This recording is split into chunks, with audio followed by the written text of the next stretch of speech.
Morning students. आज हम आपके सामने लेके आए हैं लेक्चर नंबर 2 क्लास 9 का।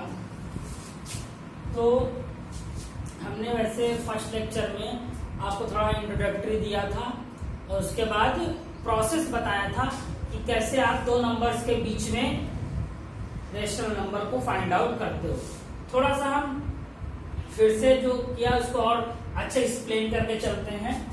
तो कुछ डिफिनेशंस के हमने आउटलुक्स आपके सामने एक फिगराइज किए हुए हैं।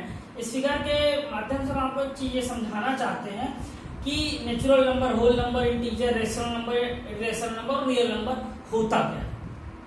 इस चीज को हम समझाना चाहते हैं जिससे कि आप ये डिफिनेशन भूलो नहीं, इसलिए एक फिगर ड्रॉ किया हुआ है जिससे कि आपको याद रहे कि ये डिफिनेशंस क्या होती हैं। तो हम फिर चैप्टर पे आते हैं। ये आपके चैप्टर का पार्ट ही है क्योंकि आपके इस पूरे चैप्टर में हम इन्हीं से रिलेटेड न्यूमेरिकल्स को सॉल्व करेंगे। तो सबसे पहली चीज हम बात कर रहे हैं नेचुरल नंबर की। नेचुरल नंबर क्या होता है आप जानते हो। Counting numbers are called our natural number. Natural number क्या होते हैं? नेचुरल नंबर अगर आप देखिए तो जिनको हम 1 2 3 4 5 6 ऐसे काउंट करते हैं वो नेचुरल नंबर कहलाते हैं। क्या कहलाते हैं? Natural number. फिर सेकंड थिंग है होल नंबर। नेचुरल नंबर में ही अगर 1 जोड़ दिया, 0 ऐड कर दिया जाए, स्टार्टिंग उसकी 0 से हो जाए तो होल नंबर आता है। नेचुरल नंबर में ही अगर स्टार्टिंग 0 से कर दी जाए तो होल नंबर आ जाता है। यहाँ पे आपको क्वेश्चन ऐसे बनता है, all natural numbers are whole number, are true और फॉल्स। कि ट्रू होगा कि फॉल्स होगा, कि सारे के सारे नेचुरल नंबर होल नंबर होंगे। जानिए रहे ट्रू होगा। अगर आपसे पूछ ले all whole numbers are natural number, false, क्योंकि सारे के सारे होल नंबर आपके नेचुरल नंबर नहीं हो सकते। इस फिगर को आप अपने कॉपी में ड्रॉ कीजिएगा क्योंकि इससे आपको जो ये ट्रू फॉल्स एक नंबर वाले होते हैं ये क्लियर करने में आसानी रहेगी। तो all natural numbers are whole number but all whole numbers are not a natural number. ये बात हुई। फिर आप देखिए इंटीजर्स। जो इंटीजर्स होते हैं, इंटीजर्स में ही होल नंबर आता है, नेचुरल नंबर आता है। क्यों आता है? क्योंकि आपको पता है इंटीजर आपके negative number and positive numbers सभी को हम मिला के इंटीजर कहते हैं। तो यहाँ पे देखिए 0 भी आ रहा है, ये भी आ रहा है। तो मतलब कि आपके कहने का क्या है कि इंटीजर्स जो होते हैं वो आपके होल नंबर भी होते हैं और नेचुरल नंबर भी होते हैं। इंटीजर्स होल नंबर भी होंगे और नेचुरल नंबर भी होंगे, इसलिए हम उनको क्या बोलेंगे? इंटीजर बोलते हैं। और ये इंटीजर क्या है? निगेटिव, पॉजिटिव, 0 सब मिला लिया जाए तो सारे के सारे इंटीजर होल नंबर भी होंगे, नेचुरल नंबर भी होंगे। ठीक क्लियर हो रहा होगा आपको। डेफिनेशन इस तरीके से याद रखने में आपको थोड़ा आसानी रहेगी।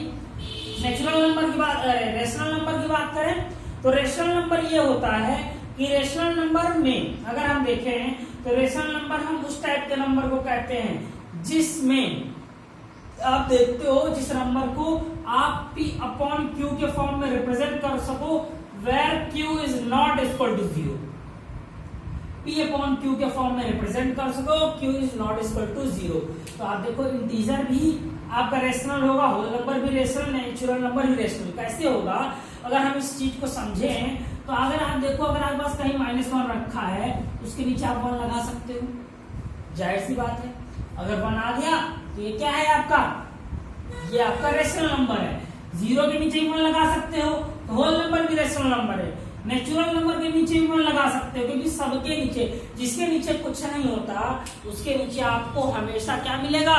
1। अननोन कंडीशन में होता है लेकिन वो 1 हमेशा होता है। इसीलिए हम क्या कहेंगे? All rational numbers are integers, whole number, natural number. अब यहां तक बात है। अब यहां पे एक चीज है आपका, देखिए इरेशनल नंबर। इरेशनल नंबर, इसको थोड़ा सा आपके लिए ये चीजें तो सब पुरानी थी, ये नहीं है। इरेशनल नंबर क्या होता है? ऐसा नंबर हम जिसको P अपॉन Q के फॉर्म में ना रिप्रेजेंट कर सकें, P अपॉन Q के फॉर्म में ना रिप्रेजेंट कर सकें। लाइक दैट रूट नंबर, कोई रूट का नंबर वो इरेशनल होगा क्योंकि हम उसको फ्रैक्शन फॉर्म में नहीं कर सकते। या ऐसा नंबर जिसे 1.4 5 6 9 8 ऐसे 100 तक जाता जाए वो भी इरेशनल होगा। हाँ, लेकिन अगर कहीं पे 1.45 खत्म हो गया तो आप जान रहे हो उसको डायरेक्ट आप रेशनल बदल सकते हो, इसलिए ये इरेशनल नहीं होगा। डायरेक्ट आप बदल सकते हो, इसलिए ये इरेशनल नहीं होगा, ये इरेशनल कहलाएगा। या ऐसा भी नंबर इरेशनल नहीं होगा जो ऐसे ऐसे बार में आ जाए और बार बार होता जाए, ये भी इरेशनल नहीं होगा। इरेशनल सिर्फ वही नंबर होंगे जो आपके रूट में हो जाए, जो नंबर आपके रूट में हो जाए, या जिसमें रिपीटिंग ना हो और 100 तक जाता चला जाए, वो आपके क्या कहलाएंगे, irrational number. I think so आप ये डिफिनेशन क्लियर हो गई होगी आपको। ये डिफिनेशन है। अगर इन सबको मिला लिया जाए तो हम इनको क्या बोलते हैं, रियल। इन सबको अगर आप इंक्लूड कर दो तो आप क्या बोलोगे, इसको रियल नंबर। क्या बोलोगे, रियल नंबर। रियल नंबर की डिफिनेशन अगर आपसे कोई पूछता है, all numbers which are rational, which are irrational, integer, whole number, natural number, all number is called our real number. All number is called a real number. इसलिए ये definition आप इसके माध्यम से याद रखेंगे तो थोड़ा सा याद रहेगी। अब थोड़ा सा जो कल टॉपिक हमने आपको बताया था, उस टॉपिक से हमने एक नॉर्मल क्वेश्चन लिया था कि 3 और 4 के मिडिल में आपको 2-3 अगर रेशनल नंबर निकालने हो तो कैसे निकालेंगे। अब आज हम बात कर रहे हैं कि अगर एक फ्रैक्शन नंबर दिया हो, आपको क्या दिया हो, एक फ्रैक्शन नंबर दिया हो। फ्रैक्शन नंबर मतलब आप क्या समझते हो, जैसे कि अगर आप बुक्स में या कहीं पे भी आप पिछले साल जब आपने किया था तो आपने अभी तक तो डिनोमिनेटर सेम करके किया था, डिनोमिनेटर सेम कर किया था। हम आज आपको ये बता रहे हैं कि फ्रैक्शन नंबर को विद द फॉर्मूला आप कैसे उनके बीच में रेशनल नंबर फाइंड आउट करोगे विद द फॉर्मूला। तो क्वेश्चन हम लिख लेते हैं। मान लीजिए क्वेश्चन है 3/5 एंड 4/5। इसके बीच में आपको अगर कहा जाए कि आपको क्या फाइंड आउट करना है, इसके बीच में आपको रेशनल नंबर फाइंड करने हैं। क्या करने हैं, रेशनल नंबर फाइंड करने। कितने करने हैं, हम मिनिमम ले रहे हैं, जिस मान लीजिए 5, find 5 rational, find 5 rational number. अब जैसे देखिए हमने आपको फॉर्मूला बताया हुआ था, तो फॉर्मूला हम फिर से लिखते हैं। फॉर्मूला क्या बताया था, कल आपने किया था तो याद होगा थोड़ा सा, y minus x and plus. फॉर्मूले से कीजिएगा।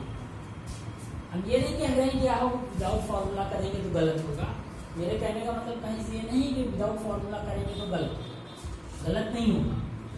लेकिन आप जैसे जैसे क्लास का आपका स्टैंडर्ड बढ़ता है, आपके क्वेश्चंस करने का तरीका थोड़ा सा चेंज होता है। अब आपका स्टैंडर्ड 8th में नहीं रहा, आप 9th में आ गए, थोड़ा सा क्वेश्चन करने का तरीका आप थोड़ा मूव ऑन कीजिए अपना। तो यहाँ पे ये चीज दी हुई है। जब इससे हम करेंगे तो सबसे पहले सॉल्यूशन में हमने क्या बताया था आपको, पहले डिजिट को आप x मान लीजिए, चलिए मान लिया हमने, दूसरे को y मान लीजिए, चलिए मान लिया, ये भी हमने। ठीक, उसके बाद जो जितने फाइंड करने हैं उसको n कहते हैं, चलिए ये भी हो गया, इसको भी कर लिया। उसके बाद d निकाल लिया। फॉर्मूला ये है। अब 4.5 माइनस 3/5 अपॉन 5 प्लस। अगर आप देखें तो ऊपर एलसीएम ले लीजिएगा, 4/6।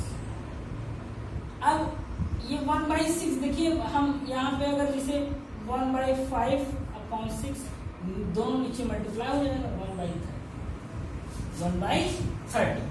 जब भी नीचे दोनों होते हैं तो वो एक पीछे आ जाता है। आपने फ्रैक्शन में पढ़ा हुआ है, बहुत हम डीप में नहीं जाएंगे इसमें, बहुत डीप में नहीं जा रहे हैं इसलिए क्योंकि आप उस चीज को पढ़ के आए हो। तो अब हमने जैसा कि बताया था, x plus D, x plus 2d, x plus 3d, x plus 4d, x plus 5d, ये हो गया 5 निकालने हैं आपको। तो x हमारा क्या है 3/5 है, d क्या है हमारा d 1/30 है। नॉर्मल एलसीएम लेके आप सॉल्व करो, ध्यान नहीं करें। 2d 2 है 2 का मल्टीप्लाई हो जाएगा 2/30, 3/5 3d 3/30, 3/5 4/30, 3/5 5/30। अब आप यहाँ से देख सकते हो कि आपके लिए ये इजी हो गया। अब आप एलसीएम, इसको लेंथी प्रोसेस ना समझिएगा, ये एक करने का मेथड है।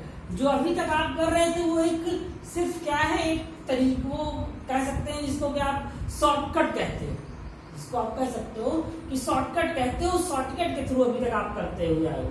इसलिए हम शॉर्टकट की बात नहीं कर रहे हैं, इससे आपको करना है जिससे आपको एक चीज क्लियर हो कि आपको ये सब चीजें एक सिस्टमैटिक ढंग से करनी है। तो जैसा ये आपको समझ में आ गया होगा, तो बहुत ज्यादा आगे नहीं जाएंगे हम आज आपको फिर से, जैसे कल हमने कुछ क्वेश्चंस दिए थे, उन क्वेश्चंस को देना जरूरी है, क्योंकि विदाउट प्रैक्टिस मैथमेटिक्स का बहुत ज्यादा मतलब रह नहीं जाता है। इसलिए प्रैक्टिस आपको करनी पड़ेगी। तो आज कल से थोड़ा हम बढ़ा दे रहे हैं, 5 क्वेश्चन दे रहे हैं। इन 5 क्वेश्चंस को आपको करना है, ट्राई करना है। अगर नहीं आता है तो आप हमसे पूछ सकते हो।